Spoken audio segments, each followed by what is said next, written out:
Nous avons une rentrée très particulière cette année avec la crise sanitaire. Des dispositions sont prises. Bon, l'Éducation nationale a pris des dispositions pour permettre aux enfants de rentrer de façon échelonnée. Nous avions demandé le report de la rentrée scolaire. L'ensemble des élus locaux, bon, le gouvernement a entendu. Maintenant, le protocole a été aussi décidé par l'Éducation nationale pour protéger non seulement les enfants, mais je dirais l'ensemble de la communauté scolaire, nos agents, aussi les enseignants. Nous, en ce qui nous concerne, toutes les dispositions ont été prises déjà pour faciliter la rentrée scolaire et des enfants et du personnel communal, mais bien évidemment avec les enseignants. Cette visite permet de vérifier si tout est prêt pour la rentrée. Donc aujourd'hui, les techniciens sont venus faire une dernière vérification concernant l'installation de citernes ACS, puisque vous n'êtes pas sans savoir que sur Sainte-Anne, parfois nous avons des coupures d'eau. Donc c'est un moyen de pallier ce déficit.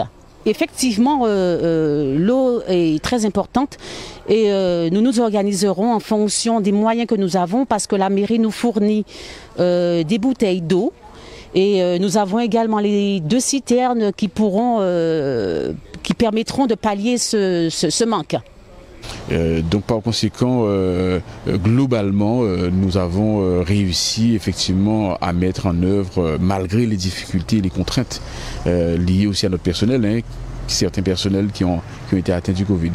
Cependant, je voudrais préciser que nous n'avons pas encore totalement installé les citernes ACS, c'est-à-dire d'eau potable, et c'est pourquoi nous sommes ici à Victor-Valier, c'est fait, ainsi qu'à Deauville, et nous espérons que 5 ou 6 encore citernes seront opérationnelles d'ici la rentrée du mois de Poula-Toussaint, je dirais pour le mois de novembre.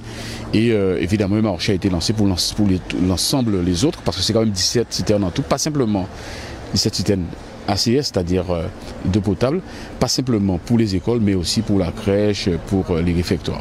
Voilà, donc globalement, nous avons fait le nécessaire pour que cette rentrée se passe dans de meilleures conditions.